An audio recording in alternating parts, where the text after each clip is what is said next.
This is the America's Quarterly Podcast. I'm Brian Winter. Colombia's president, Gustavo Petro, has been dealing with rising violence and an increasingly difficult relationship with Donald Trump. What are the stakes for a country with a long history of internal strife? So we knew that the relationship between Trump and Petro was never going to be easy. All the way back until 2016, Petro was tweeting about Trump and tweeting about how he was a bad president. He favored the Democrats, particularly Joe Biden, in the 2020 election. But now President Petro is imbued with this idea that he is the president of Latin America because he is the pro tempore president of the Latin American States Association, CELAC. And so in that sense, Petro feels like he's talking to Trump as an equal.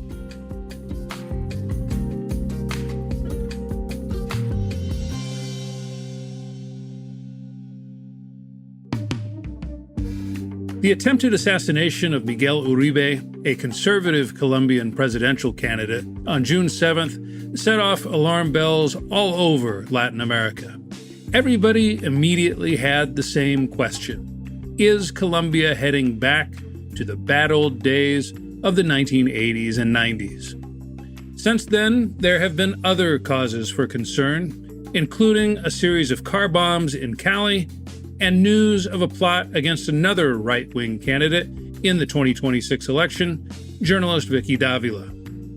President Gustavo Petro's government has vowed to take security seriously, but President Petro has also been dealing with other challenges, among them internal turnover, following the recent resignation of Foreign Minister Laura Sarabia, who was widely seen as a relatively moderate voice within the left-wing government. President Petro has also been sparring with Colombia's most important partner on security. That's the United States. Following a direct confrontation with President Trump over deportations in January, Petro recently appeared to imply Washington was trying to depose him in a coup. The U.S. government recalled its acting ambassador, calling Petro's statements reprehensible. Petro then sent President Trump a letter saying his words were misinterpreted. But all this has raised a number of questions. Just how bad is the security situation getting in Colombia, and what are the underlying causes? What are the implications for the Colombian economy? Can we expect more conflict ahead between the Trump and Petro governments, and if so, what might it mean in practice? And finally, who are the early favorites to succeed President Petro in elections scheduled for May of 2026? Our guest is the political analyst Sergio Guzmán. He's the co-founder and director of Colombia Risk Analysis, a consultancy based in Bogota. He is one of the best people out there at explaining a very complex country. Sergio, welcome back to the AQ podcast. Thanks, Brian. It's great to be back. So, Sergio, I described this scenario of uncertainty, let's say, that Colombia is facing in the introduction. In the broadest sense, what is happening in Colombia right now? Well, I think everybody is looking at Petro's last year as a critical juncture. And it's very easy to talk about, this election is the most important election in our lifetimes. But I do think that, it will really depend on how Colombians interpret Gustavo Petro and his mission for change and his endorsement of some policies, as well as some of the security policies, the healthcare policies, and the economic policies that he's put in place, and decide whether Colombia had enough with this venture into a left-wing government, or if Colombia is on path for some sort of middle ground reform. And in the broadest sense of the word, I would say that for Gustavo Petro, this is an all or nothing year. So there has been a lot of volatility, as I mentioned in the introduction. Let's start with the political violence. There was this attack on Miguel Uribe a month ago now on June 7th. That was followed very quickly by a series of car bombs in Cali and in the surrounding area. More recently, we've learned news of a plot against Vicky Davila, another right-wing presidential candidate. This is all a spasm of violence and threats that has reminded a lot of people of the bad old days in Colombia in the 1980s and 1990s. How do you explain this apparent return to some of these negative trends? Is there anything connecting these events that I just described, or do they all stem from a general lack of security in the country right now? I think there's not enough evidence to point, a straight line between all of those things that you mentioned, although by themselves they're very concerning. Uh, the intellectual authors of the attack against Miguel Uribe are yet unknown. The FARC dissidences in Cauca did take attribution for the events of Cali and Cauca right after the following day. But then every single presidential candidate is in some sort of threat, right? This is why they have very large security details.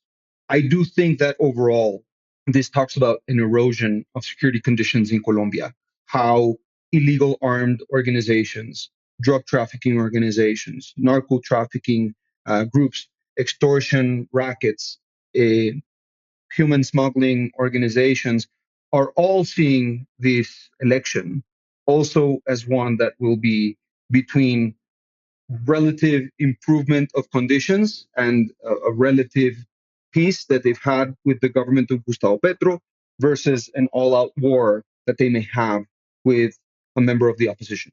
And so in that sense, we do see, a return to the years where the drug trafficking organizations felt directly threatened by the outcome of the election and are treating it as such. The problem is there are very many organizations and very many motives that those organizations have that are different than the ones that we had before. But I would say the following, Brian. So I don't think it's fair to characterize what's happening as a return to the past. Statistically speaking, the murder rate in Colombia is down quite significantly from the 1980s. Kidnappings are way down. Extortions are going up, but extortions are always under measured or underreported, right?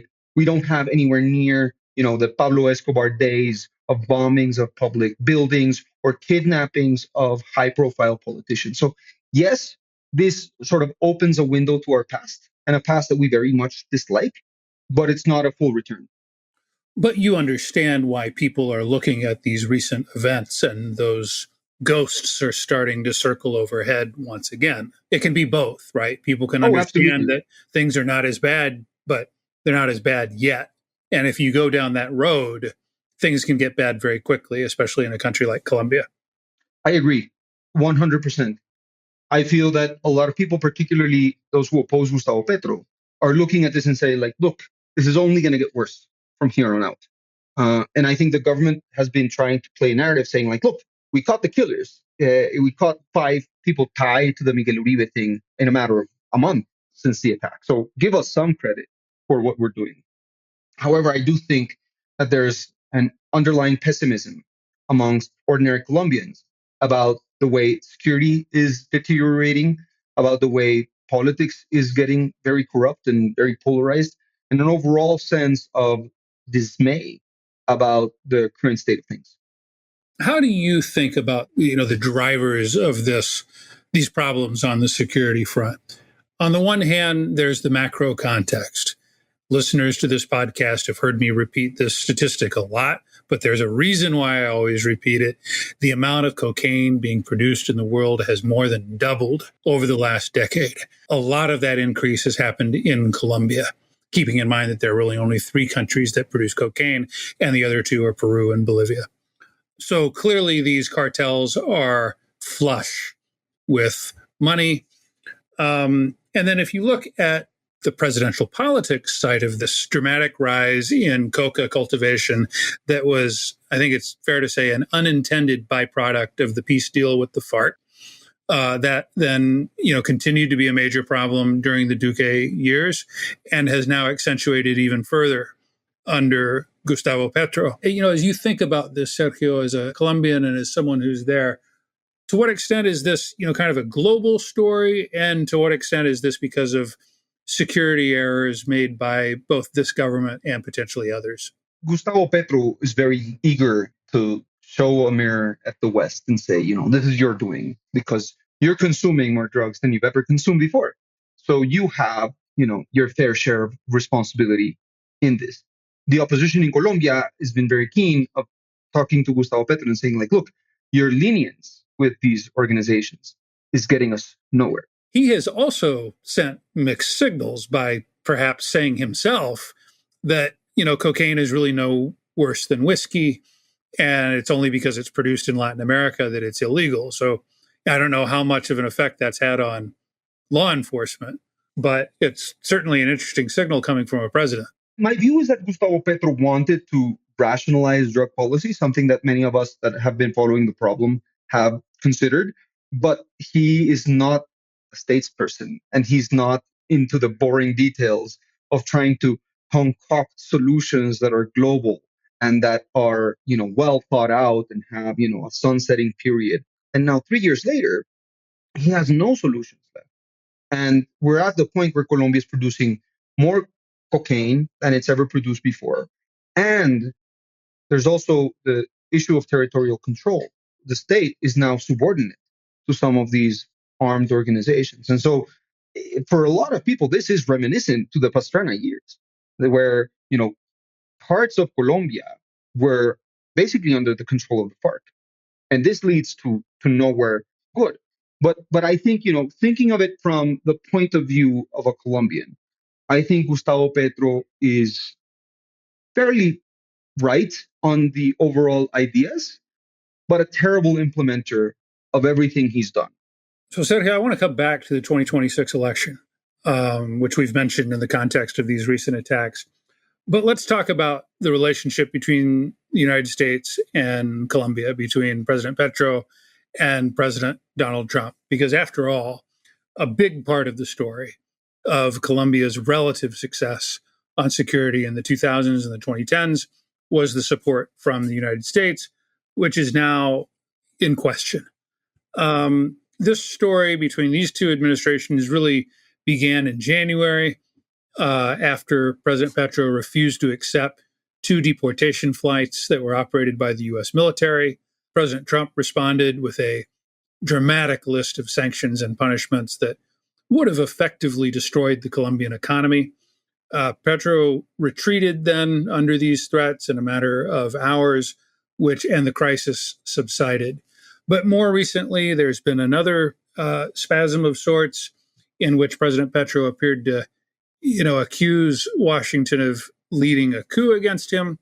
Secretary Marco Rubio recently recalled the acting ambassador in Bogota for consultations due to these statements, which Rubio called baseless and reprehensible. Petro seemed to back down again, sent President Trump a letter retracting, saying, well, he didn't really mean to make these accusations. It was not his intent. Where does the relationship with Washington stand now? Well, so we knew that the relationship between Trump and Petro was never going to be easy. All the way back until 2016, Petro was tweeting about Trump and tweeting about how he was a bad president and he favored the Democrats, particularly Joe Biden in the 2020 election, so on and so forth. But now President Petro is imbued with this idea that he is the president of Latin America because he is the pro tempore president of the Latin American States Association, CELAC. And so in that sense, Petro feels like he's talking to Trump as an equal, not necessarily. And that's what his statements have been trying to say, like the tú a tú. We are, one-on-one. We meet each other and on the level. But the reality on the ground is that geopolitical differences between the United States and Colombia and the United States and Latin America are vast. And the whole world is recognizing this. And Petro, doesn't look at the United States as, the country that has been a key and vital ally, a partner with which we share democratic values and which we share key strategic interests, and also a partner which is responsible for the majority of our trade. And so Petro sees the United States as, 1960s United States interventionist in Latin America. And he feels that these rumors of a coup are, he is Jacob Arbenz Guzmán. If you think of Petro, don't think of Petro as the president who sits on his desk and tries to put down a policy that is in agreement with the geopolitical world and rational with the country's ethos. He is the guy who's charging on the firing squad. He is Aureliano Buendia. He is the guy that is going to oppose the empire tooth and nail. And so if you look at Petro that way, then the rhetoric he's implementing towards Trump and towards the United States makes sense until there are consequences. And when there are consequences is when you get that Petro that recants his deportation flights and sends the presidential plane to get them, or that writes a very smoothly worded letter trying to, recall for dialogue and understanding. And that has gotten my attention. I've noticed that every time he appears to go down that path, Petro never quite burns the bridge. You take the letters that he's written, the fact that right after this, this very traumatic incident in January, not long after that, he made a point of hosting Kristi Noem, the U.S. Homeland Security Secretary, and took a photo with her, and he had this big smile on his face, and he said in the tweet, I think she really liked Colombia. I mean, what is stopping him from going full Chavez when it comes to burning bridges with the United States? Because I don't really think that Petro and Colombia have a fallback plan. We don't have options that are openly available and ready to exercise. What we have are ideas of things that could potentially work. So I'll give you a very concrete example of this. After the January incident, according to sources that we know, Petro made the decision to sign on to the Belt and Road Initiative, knowing full well that this wasn't going to be very pleasing to the United States. This is the Chinese infrastructure plan. That's correct. And Petro went to China, signed on to the Belt and Road Initiative, and took 0 members of the business community with him. The Brazilian president and the Chilean president both took very large delegations with them to China because they understand it's not just about signing a paper between executive branches. It's about creating cultural, economic, and valuable ties that will transcend an administration. So Petro knows that Colombia has to pivot away from the United States. And that makes sense.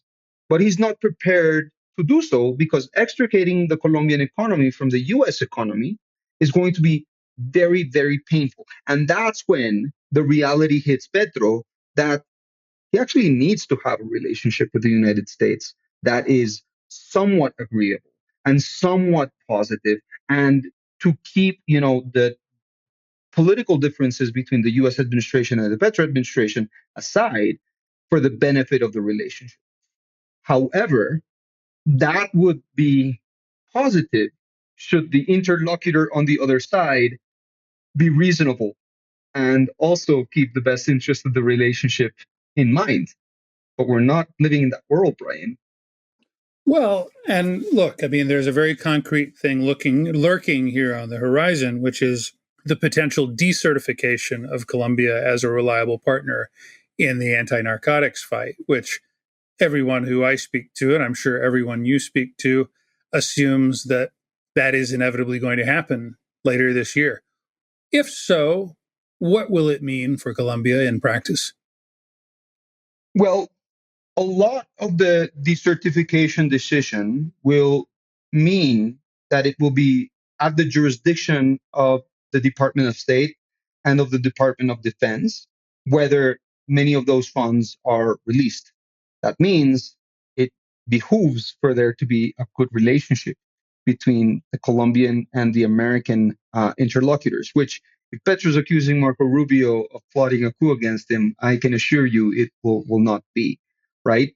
But second, it also means Colombia is going to be not an adversary of the United States, but the United States is not going to vote favorably for Colombia at the multilateral finance organizations, that the United States is going to stop collaborating with the Colombian military authorities on weapons exchanges, on training, on intelligence sharing.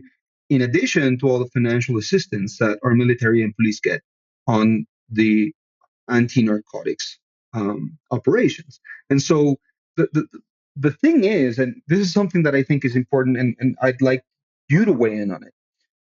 Decertification is not an on and off button that you turn when you have an administration that you like or you have an administration that you don't.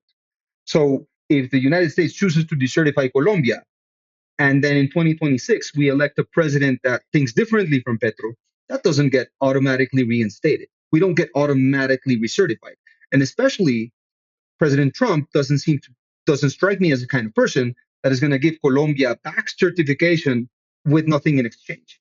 So you do see some sort of a transaction happening in 2026, if that's the case.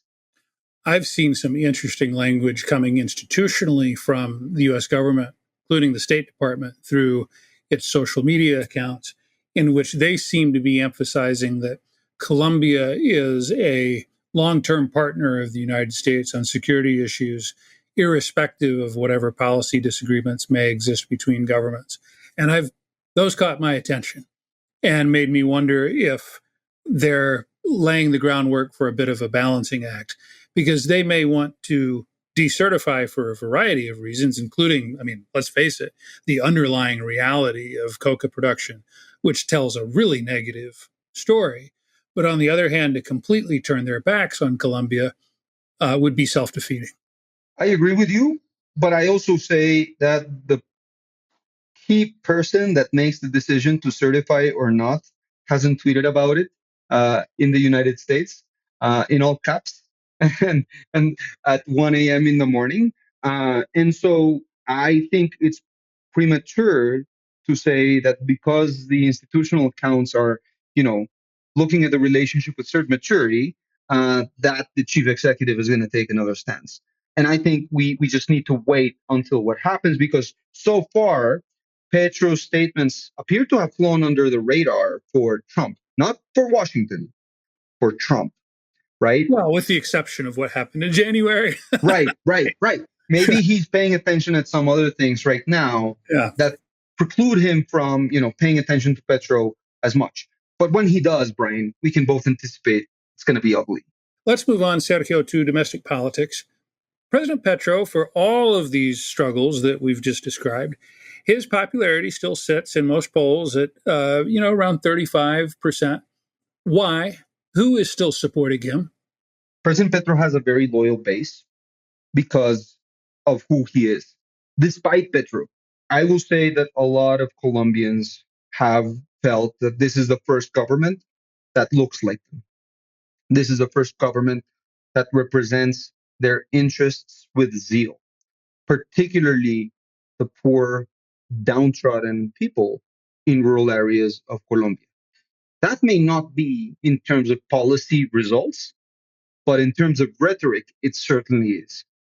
And in terms of representation and identity politics, it certainly is. And I think that should be a lesson for the candidates in 2026. And I know we'll get there, but we shouldn't underestimate how many people support Petro despite all of the corruption scandals, despite his child being involved in illicit financing schemes, despite his chief of staff being with an arrest warrant for corruption, despite several of his ministers of interior and finance also being investigated for corruption scandals, despite how they allegedly bought members of Congress to gain their votes for the pension reform. And I could go on forever, but I think Petro is popular despite all of those things because he gives a lot of people the chance to see a government where they see themselves reflected. I should mention that all of the people that you just named deny any wrongdoing in any of these cases.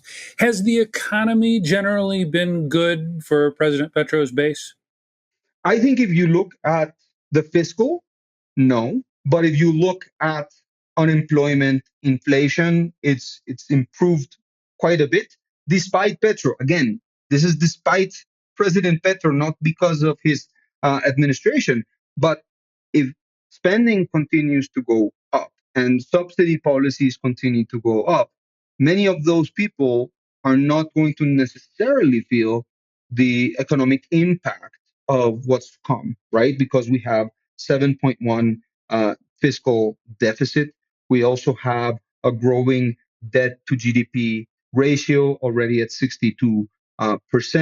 We already have the government trying to advance tax withholdings from next year, suggesting that 2026 is going to be a more difficult year financially speaking. We also see tax incomes going down because businesses are not producing enough, or they're not growing at the necessary rate to sustain tax expenditures, and the government refuses to make any fiscal adjustments. So what we're in for is a very rude awakening in 2026. But people don't look at GDP on a quarterly basis and feel it. People look at inflation, people look at employment, and people look at, am I relatively better off than I was 6 months ago? And in that sense, that's defendable. President Petro has had some success with his legislative agenda of labor and pension reforms. How much can he do in what remains of his term? In terms of legislation, not much, because the next legislature starts July 20th, and the lower house is presided by Cambio Radical, an opposition party that's very likely to slow walk any sort of reform or significantly water it down when it comes to the House of Representatives. But at the same time, it's a lame duck term in the sense that the first semester of the legislature until December, people are working, but the second semester, people are in electoral mode, if they're not already, right? Um, Elections for Congress are March 8th, 2026. And so from December to March, people are going to be, on campaign mode. And from March until June, we're going to be in transition mode, more or less, or presidential election mode. All right. So I promised we would talk about it. Let's talk about 2026. Um, this looks from the outside in like a election that would favor the opposition, that would favor the right. That's a very fragmented field of candidates. But with a president that still has the kind of popularity that we're talking about, some, including the Eurasia Group, have cited the 40% approval mark as kind of being the point where an incumbent really has a good chance of being reelected. That's President Petro's close to that. How are you thinking about this election, and how are you discussing it with your clients? We recently wrote a paper called "If They Want to Win," and we were trying to put scenarios for what should happen if the left wants to win, what should happen if the center wants to win, and what should happen if the right wants to win. Because, like it or not, it's still an open race. We have almost a year until the presidential election, and a lot of things can happen. But what we say is, in short, if the left wants to win, it has to make concessions. Petro cannot appoint the most Petrista candidate, or the candidate that's most like-minded to him, and expect them to carry the favor of the voters to the second round. If the center wants to win, they have to decide. They have to choose a candidate soon. Right now, you have Sergio Fajardo, Claudia Lopez, Juan Manuel Galan, all running to be president. And in the past, the coalitions that the center has tried to concoct have broken apart months before the election. So if they want to win, they have to choose. And if the right wants to win, they have to understand that being anti-Petrista by itself is not going to win the election, right? And I think if you look at the right, after the Miguel Uribe assassination attempt, they've gained in popularity, but they've not made any significant progress into, toning down, or making sure that the list of candidates is reduced or much more manageable. At the moment, according to the last poll that was published yesterday, there's 75 Colombians running for president. That's absolutely unmanageable. Are you running? Oh, no, no, no. But that's the first rule of running for president, right? You have to say you're not running. So I may. I'm kidding. I'm not running for absolutely anything. Having said that, there's it's a seed, right? The process with time is going to collate many of these candidates. First stop is December 8th, when parties have to present their party lists. After that, March 8th, when the congressional elections happen and the inter-party primary happens, and then May 31st, when the first round of the election happens. The candidate on the left who seems to be doing best in polls is Gustavo Bolívar. What can you tell us about him? Gustavo Bolívar represents the rhetoric of Gustavo Petro, a rhetoric that's deeply marginalized, one that feels resentful with elites, and one that wants to preserve change and symbolic change at best. And it's also one that is not necessarily firmly rooted in policy experience. On the right, I was interested to see this poll that showed Miguel Uribe in first place. There are lots of doubts about whether he will be able to recover enough to be a candidate. The person who appears next in polls is Vicky Davila. How are you seeing her candidacy right now? I think Vicky Davila is attracting a lot of dissatisfied voters, a lot of people who are angry, but not necessarily channeling that anger towards policies that are reasonable. In a way, Vicky Davila is the only candidate that has to date presented a team, largely because Vicky Davila recognizes that she has zero administrative experience with issues of state. And so Vicky Davila, in a way, is an empty shell that is very angry, but doesn't necessarily have a direction she wants to take the country in. And then in the center, Sergio Fajardo, a familiar name, is the center. It's a difficult space to be, no matter where you are in the world in 2025, or in this case, 2026. Is there a path for somebody from that group? As long as they choose, yes. But here's what I tell my clients. Sergio Fajardo is apple pie. You like apple pie, Brian, right? I love apple pie. Everybody loves apple pie until you see something else in the menu that makes you more excited. So Sergio Fajardo, in paper, is an extraordinary candidate. He would make a great president, but he's not exciting. He doesn't offer, the same fire in the belly as some other candidates do. That could be, like a chocolate volcano or strawberry shortcake, right? So in a way, Petro Fajardo understands this shortcoming, but he's not trying to do anything to make that change. Well, Sergio, it'll be an interesting road. Still a year to go, as you noted. I'm sure we'll come back and talk about this election. Thanks so much for joining us. I've enjoyed the conversation. Look forward to having you back soon on the AQ podcast. It's great to speak to you, Brian. Take care. Thank you for listening to the America's Quarterly Podcast. If you enjoyed this episode, please leave us a review, give us a rating, and subscribe wherever you get your podcasts. The America's Quarterly Podcast is produced and edited by Luisa Franco. Our sound engineer is Gabriela Baez.